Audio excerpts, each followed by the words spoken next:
Hello दोस्तों, स्वागत है एक बार फिर से आपके अपने यूट्यूब चैनल किरण लर्नर्स अकेडमी में। 3 सेट कंप्लीट करने के बाद आरपीएफ कांस्टेबल के जीके में अब हम पहुंच गए सेट नंबर 4 पे। इसमें भी वो सारे क्वेश्चन कवर करेंगे। सेट नंबर हर सेट में रहते हैं 50 क्वेश्चन जीके के। जीके मतलब साइंस भी रहेंगे, इसमें साइंस के क्वेश्चन भी कुछ बन सकते हैं और साथ ही साथ करंट अफेयर्स के क्वेश्चन भी बनेंगे। इस टाइप से ओवरऑल जीके में जो भी क्वेश्चन बनते हैं 50 के विषय 50 क्वेश्चन इस वीडियो में रहने वाले हैं, जो 3/3/2025 शिफ्ट नंबर 1 में इस एग्जाम में आए थे। इससे पहले हमने ग्रेजुएट लेवल एनटीपीसी और एनटीपीसी अंडर ग्रेजुएट लेवल के 10-10 सेट कंप्लीट किए थे। 10 सेट उसके किए थे, हर सेट में 40 क्वेश्चन थे। 10 सेट इसके कंप्लीट किए थे, मतलब 800 क्वेश्चन तो हम वो कवर कर चुके हैं।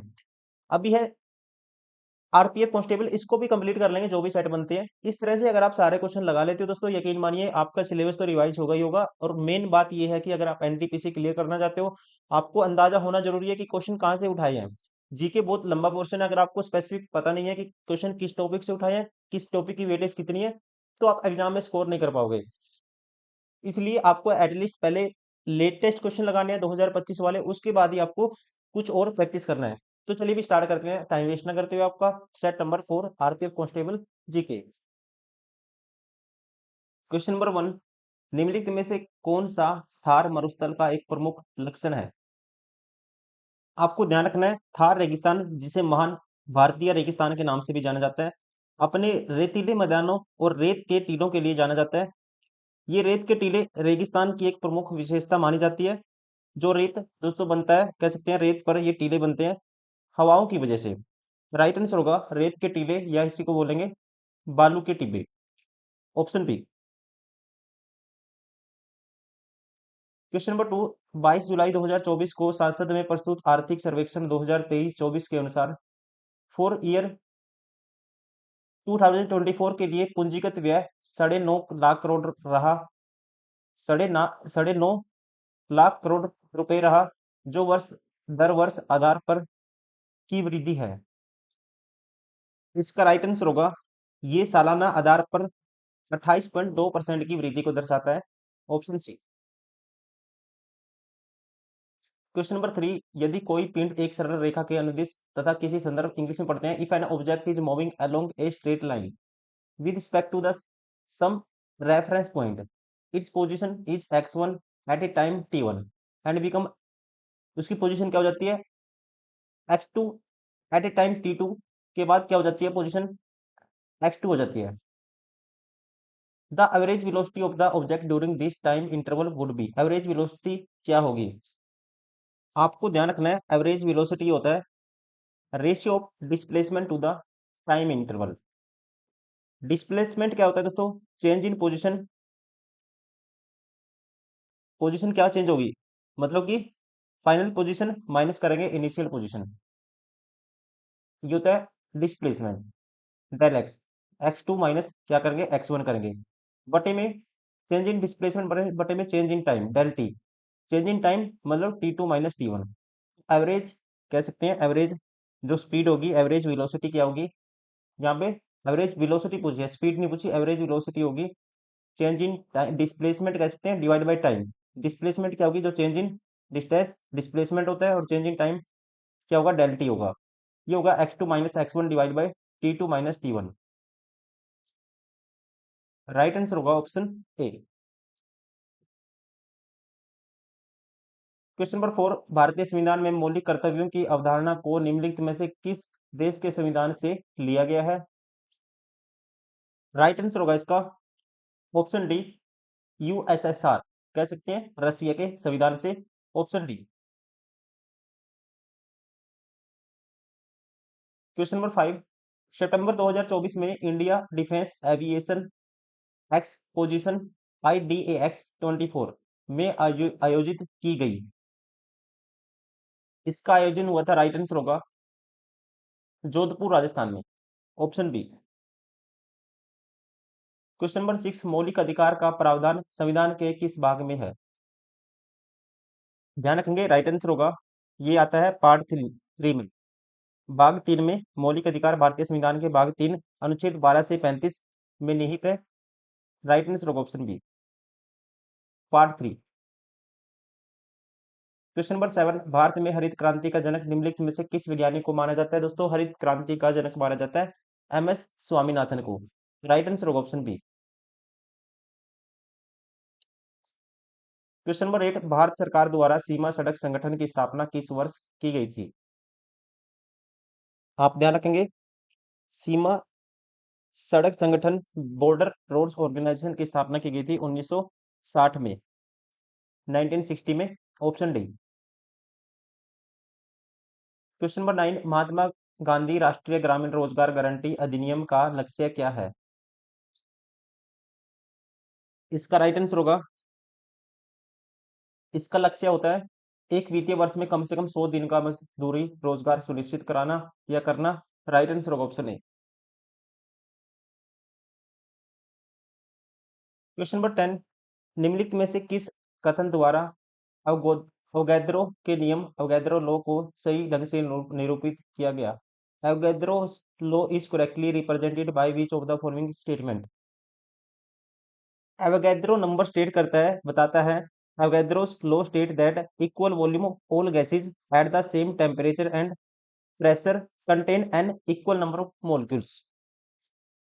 हिंदी वाले स्टूडेंट कहते हैं समान तापमान और दबाव पर सभी गैसों के समान आयतन में समान संख्या में अणु होते हैं। वी डायरेक्टली प्रोपोर्शनल है एन के। वी वॉल्यूम है और ये एन क्या है? N is the number of moles of gas. Right answer होगा option C, equal volume of gases at the same temperature and pressure contain an equal number of molecules. Question number 11, Bharat का कौन सा पठार अपने समृद्ध स्वर्ण भंडार के लिए जाना जाता है? इसका राइट आंसर होगा, ये है छोटा नागपुर पठार। राइट आंसर होगा ऑप्शन ए। क्वेश्चन नंबर 12, निम्नलिखित में से कौन सी टीम प्रो कबड्डी लीग 2024 में शामिल नहीं है? हरियाणा स्टीलर्स दोस्तों है, पुनेरी पल्टन है, गुजरात जायंट्स है, लेकिन ये नहीं है कोलकाता पायरेट्स, ये गलत है। इसके अलावा 2025 का आप याद रखेंगे, 2025 अक्टूबर में अभी ये यहाँ पे प्रो कबड्डी लीग 2025 में जीता है दबंग दिल्ली ने। दबंग दिल्ली ने इसको जीता है। इन्होंने हराया है पुनेरी पल्टन को। पुनेरी पल्टन को हराने के बाद दबंग दिल्ली ने इसको जीता है pro kabaddi league 2025। Right answer होगा इसका, कौन सा नहीं है, कौन सी टीम नहीं है? कोलकाता पायरेट। क्वेश्चन नंबर 13, सतत विकास लक्ष्य एसडीजी 17 लक्ष्यों का एक ग्रुप है, समूह है, जो मानव कल्याण की बेहतर उपलब्धि के लिए विकास कार्यों को व्यवस्थित और सुपरवाही बनाने में सहायता करता है, ताकि न रह ताकि कोई पीछे न रह जाए। राइट आंसर होगा इसका, एसडीजी संयुक्त राष्ट्र द्वारा 2015 में इसको 17 लक्ष्यों के ग्रुप के रूप में इसको स्थापित गया था, जिसे वर्ष 2030 तक प्राप्त किया जाना है। टारगेट है 2030 का, यही पूछा गया है। राइट आंसर होगा ऑप्शन बी। क्वेश्चन नंबर 14, अगस्त 2024 में भारत बायोटेक इंटरनेशनल लिमिटेड ने किस रोग के लिए एक नई सिंगल स्ट्रेन ओरल वैक्सीन फिलकोल लॉन्च की? राइट आंसर होगा, जिस रोग के लिए इसको लॉन्च किया गया है उस रोग का नाम है कोलेरा हैजा। Option A.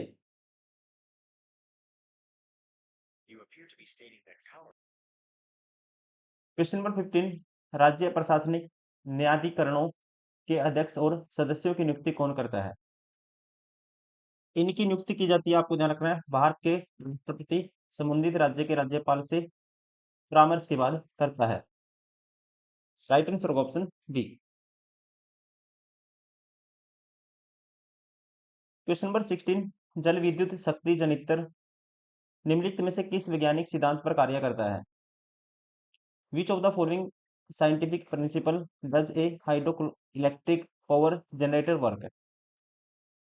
आपको ध्यान रखना है, हाइड्रो इलेक्ट्रिक पावर जनरेटर काम करता है, प्रिंसिपल का नाम है conversion of gravitational potential energy into electrical energy using flowing water. Right answer होगा ऑप्शन बी। क्वेश्चन नंबर 17, मई 2024 में हेलीकॉप्टर दुर्घटना में किस ईरानी नेता की मृत्यु हो गई थी? राइट आंसर होगा ऑप्शन सी, इब्राहिम रईसी की। 19 मई 2024 को ईरानी राष्ट्रपति इब्राहिम रईसी की इसमें मृत्यु हो गई थी और हेलीकॉप्टर का नाम था helicopter Bell two 212 212 helicopter Bell 212 था हेलीकॉप्टर का नाम। Right answer option C. Question number 18, Singapore Bharat समुद्री द्विपक्षीय अभ्यास सिम्बैक्स का 31वां संस्करण किया गया, कहाँ पे आयोजित किया गया ये आपको बताना है। इसका जो आयोजन हुआ था ये हुआ था, राइट आंसर होगा विशाखापट्टनम में, ऑप्शन सी। क्वेश्चन नंबर 19, सितंबर 2024 में प्रधानमंत्री नरेंद्र मोदी ने न्यूयॉर्क में थे संयुक्त राष्ट्र महासभा सत्र को संबोधित किया। पूछा है कौन सी संयुक्त राष्ट्र महासभा को संबोधित किया। आपको ध्यान रखना है ये थी 79वें नंबर की, 79, ऑप्शन बी।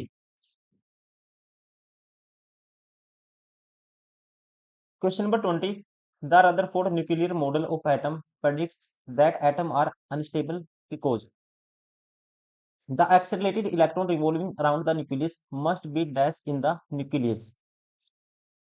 कहते हैं Rutherford nuclear model of atom predicts that atom are unstable। Atom क्या है, अनस्टेबल है।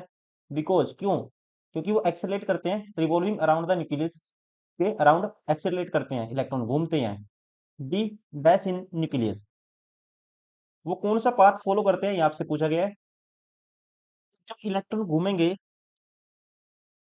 कह सकते हैं चार्ज पार्टिकल घूमेंगे, इलेक्ट्रॉन्स घूमेंगे, तो वो क्या करेंगे, रेडिएशन को इमिट करेंगे, मतलब रेडिएशन वहां से निकलेगी जिससे एनर्जी का लॉस होगा। और कह सकते हैं this loss of energy would cause the electrons path to spiral inward. जो शेप होगी क्या होगी, सर्पिल होगी, हिंदी में बोलेंगे, इंग्लिश में बोलेंगे spiral. Right answer option B. Question number 21, Bharat में किस क्षेत्र में सर्वाधिक वार्षिक वर्षा होती है। सबसे ज्यादा वर्षा होती है मेघालय में, और जो ये पूर्वी खासी पहाड़ियां आती है मेघालय में आती है। Right answer option B. Khasi hills Mawsynram में स्थित है दोस्तों, यहाँ पे माना जाता है सबसे ज्यादा वर्षा होती है, ना कि भारत में, विश्व में सबसे ज्यादा वर्षा होती है। क्वेश्चन नंबर 22, उस नियम का क्या नाम है जिसके अनुसार गैसों के मिश्रण में कुल दाब व्यक्तिगत गैसों के आंशिक दाबों के योग के बराबर होता है। What is the name of the law which states that in a mixture of gases the total pressure is equal to the sum of the partial pressure of the individual gases. इस rule का नाम है that is Dalton law of partial pressure. Right answer option B. Dalton's law of partial pressure states that the total pressure exerted by a mixture on non-reacting gases is equal to the sum of the partial pressure of the individual gases। ये है डोल्टन्स का नियम। Question number 23, गुप्त काल में प्रचलित किस धातु के सिक्कों को रूपक के नाम से जाना जाता था। राइट आंसर होगा रूपक के नाम से जाना जाता था चांदी के सिक्कों को, चांदी के सिक्के को। राइट आंसर होगा option A. Question number 24, Puri के जगन्नाथ मंदिर में भाई बलभद्र और बहन सुभद्रा के साथ भगवान जगन्नाथ की पवित्र यात्रा, जिसे लोकप्रिय रूप से रथ यात्रा के नाम से जाना जाता है, किस हिंदू महीने में शुरू होती है। इस महीने का नाम है जिसमें शुरू होती है, ये आपको ध्यान रखना है, आषाढ़ के महीने में। राइट आंसर होगा ऑप्शन बी। क्वेश्चन नंबर 25, निम्नलिखित में से किस अधिनियम में प्रांतों और रियासतों को इकाइयों के रूप में शामिल करते हुए एक अखिल भारतीय संघ की स्थापना का प्रावधान किया गया था। ये था भारत सरकार अधिनियम 1935। Right answer option B.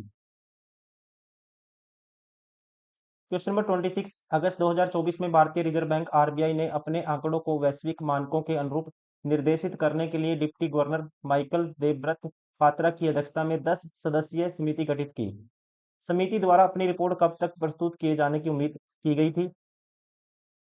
इसका राइट आंसर होगा ये रिपोर्ट प्रस्तुत किए जाने की उम्मीद की गई थी नवंबर 2024 के अंत तक। राइट आंसर होगा इसका ऑप्शन सी। क्वेश्चन नंबर 27, भारतीय संविधान का निम्नलिखित में से कौन सा अनुच्छेद कानून के समक्ष समानता और कानून का समान संरक्षण की गारंटी देता है? आपको ध्यान रखना है, कानून के समक्ष समानता और कानून के का समान संरक्षण की गारंटी देता है आर्टिकल 14, अनुच्छेद 14। क्वेश्चन नंबर 28, निम्नलिखित में से कौन केंद्रीय मंत्रिमंडल का हिस्सा नहीं है? इसका राइट आंसर होगा राज्य के मुख्यमंत्री। चीफ मिनिस्टर ऑफ स्टेट क्या है? केंद्रीय मंत्रिमंडल का हिस्सा नहीं होता। ये आपको ध्यान रखना है, राइट आंसर होगा ऑप्शन सी।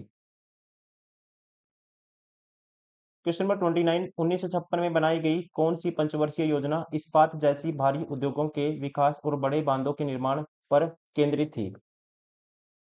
अब आप खुद बताइए, 1956 से बनी कोई 1956 से 1961, अगर आपको याद है, ये थी दूसरी पंचवर्षीय योजना जो बेस्ड थी मालनोबिस मॉडल के ऊपर। राइट आंसर होगा option D.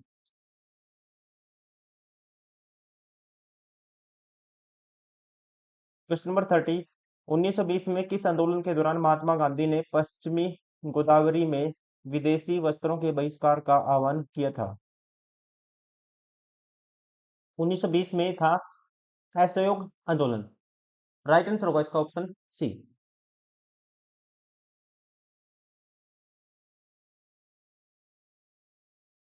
Question number 31, UNESCO में ने कुंभ मेले को मानवता की अमूर्त सांस्कृतिक विरासत सूची में किस वर्ष शामिल किया था? इसका राइट आंसर होगा, आपको ध्यान रखना है, यूनेस्को ने दिसंबर 2017 में कुंभ मेले को मानवता की अमूर्त सांस्कृतिक विरासत में शामिल किया था। राइट आंसर होगा 2017। क्वेश्चन नंबर 32, निम्नलिखित में से किस ऑनलाइन ट्रैवल प्लेटफॉर्म ने सितंबर 2024 में SAP branded travel debit card पेश टू करने के लिए बैंक ऑफ बड़ौदा के साथ संयुक्त रूप से कार्य किया? किस ऑनलाइन ट्रैवल प्लेटफॉर्म ने? आपको ध्यान रखना है, इस ऑनलाइन प्लेटफॉर्म का नाम है Ease My Trip dot com. Ease My Trip dot com. Right answer होगा ऑप्शन डी। क्वेश्चन नंबर 33, निम्नलिखित में से कौन सा भारतीय संविधान में उल्लिखित राज्य का नीति निर्देशक सिद्धांत है? यहाँ पे इसका राइट आंसर होगा, आपको ध्यान रखना है, संविधान के अनुच्छेद 44 में कहा गया है कि राज्य भारत के संपूर्ण क्षेत्र में नागरिकों के लिए समान नागरिक नागरिक संहिता सुनिश्चित करने का प्रयास करेगा राज्य। ये किसका पार्ट है? एक महत्वपूर्ण डीपीएसपी है ये। राइट आंसर होगा समान नागरिक संहिता का प्रावधान। बाकी ऑप्शन ए में अभिव्यक्ति की स्वतंत्रता के लिए प्रावधान, ये मौलिक अधिकार है अनुच्छेद 19 में, आर्टिकल 19 में। धर्म आधार पर भेदभाव निषेध, ये भी दोस्तों क्या है, एक मौलिक अधिकार है अकॉर्डिंग टू आर्टिकल 15। जनता के अधिकारों के प्रवर्तन के लिए संवैधानिक उपचार, ये है अनुच्छेद 32 के तहत एक मौलिक अधिकार है। राइट आंसर होगा ऑप्शन सी।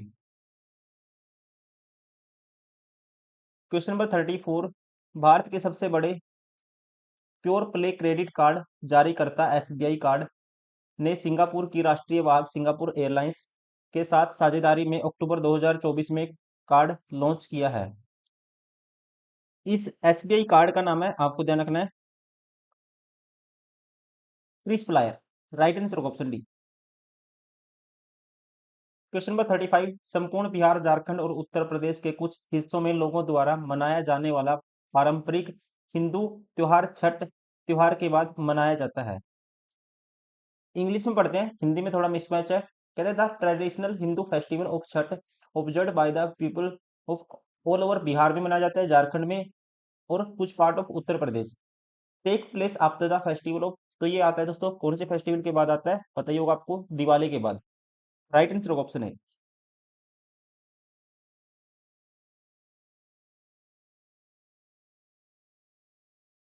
क्वेश्चन नंबर 36, वित्तीय वर्ष 2024-25 का रक्षा बजट कुल केंद्रीय बजट का कितना प्रतिशत है? ये है, आपको ध्यान रखना है, 13.04%। 13.04%, अप्रोक्सीमेट 5.94 लाख से ये 5.94 लाख करोड़।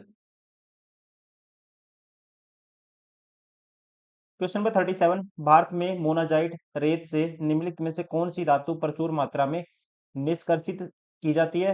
विच of the following metal is extracted from the मोनेटाइज sand in plenty in India? इसका राइट आंसर होगा, इस ध्यान रखेंगे, इस मेटल का नाम है थोरियम, जो एक्सट्रैक्ट एक्सट्रैक्ट की जाती है भारत में मोनाजाइट रेत से।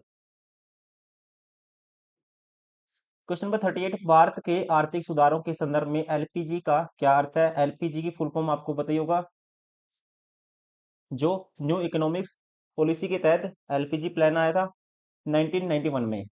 और एलपीजी का मतलब है liberalisation, privatisation and globalisation. Right answer होगा ऑप्शन डी।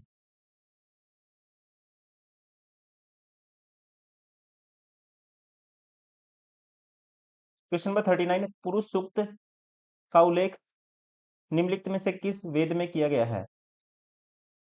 इसका राइट आंसर होगा, पुरुष सूक्त का वर्णन किया गया है ऋग्वेद में। राइट आंसर होगा option C. Question number 40, Bharat का मानक याम्योत्तर क्या है? What is the standard meridian of India? आपको ध्यान रखना है, भारत का मानक क्या है? रेखा देशांतर है 82.5 डिग्री। यह मध्य रेखा, ये मध्याह्न रेखा उत्तर प्रदेश के मिर्जापुर से होकर गुजरती है और इसे भारत का मानक समय, जिसे बोलते हैं आईएसटी, इंडियन स्टैंडर्ड टाइम, इसके संदर्भ के रूप में इसको यूज किया जाता है। और रेखा का समय पूरे देश के लिए मानक समय ये माना जाता है 82.5 डिग्री। राइट आंसर होगा इसका ऑप्शन सी।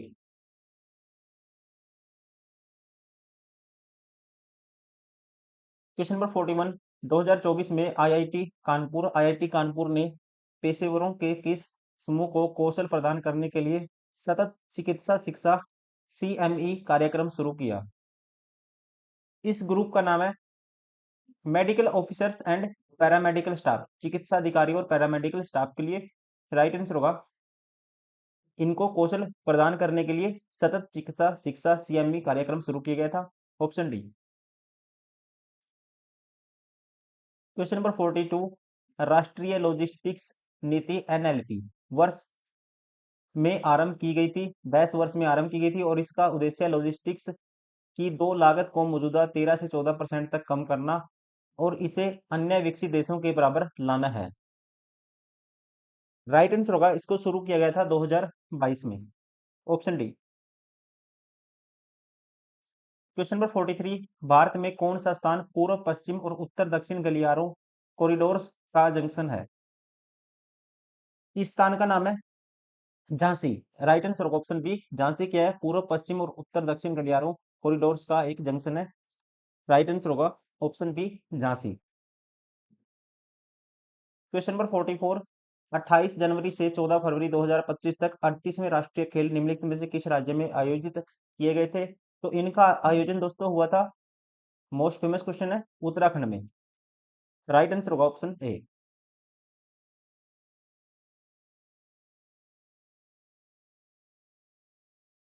क्वेश्चन नंबर 45, किस अतिवादी नेता को लोकमान्य के नाम से जाना जाता है? लोकमान्य के नाम से जाना जाता है, आपको पता ही होगा, बाल गंगाधर तिलक को। राइट आंसर होगा ऑप्शन बी।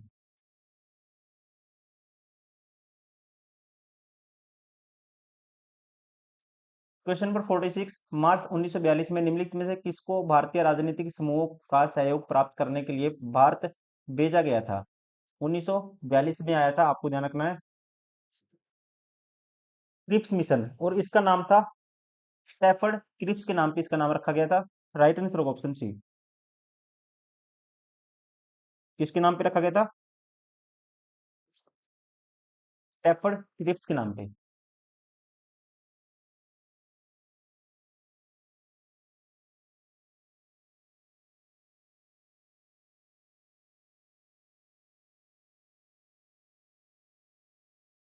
क्वेश्चन नंबर 47, निम्नलिखित में से कौन सा विकल्प मौसमी बेरोजगारी का सबसे सटीक वर्णन करता है?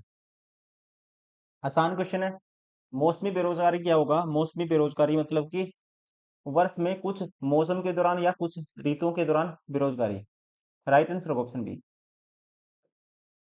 क्वेश्चन नंबर 48, रामानुज जिन्होंने विशिष्ट द्वैत के सिद्धांत को प्रतिपादित किया और जिनका मानना था कि मोक्ष प्राप्त करने का सबसे अच्छा ये वैसे ही है करने का सबसे अच्छा साधन विष्णु की ज्ञान भक्ति है।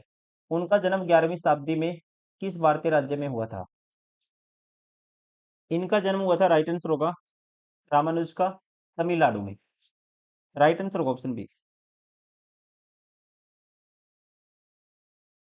क्वेश्चन नंबर 49, भारत में मई 2022 से अगस्त 2024 तक नए रुपए ऋण पर भारित औसत ऋण दर WALR में कितने 9 आधार अंकों BPS की वृद्धि हुई?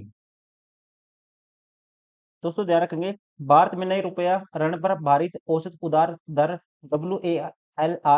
WALR मई 2022 से अगस्त 2024 तक इसमें 190 बेसिस पॉइंट्स की वृद्धि दर्ज की गई है। 190 आधार अंकों की कह सकते हैं।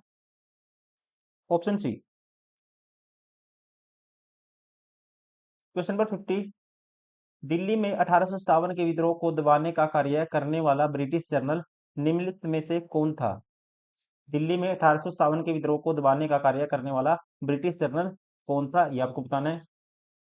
आपको ध्यान रखना है, दिल्ली में विद्रोह को कंट्रोल किया था सर जॉन निकोलसन ने। राइट आंसर होगा इसका ऑप्शन सी।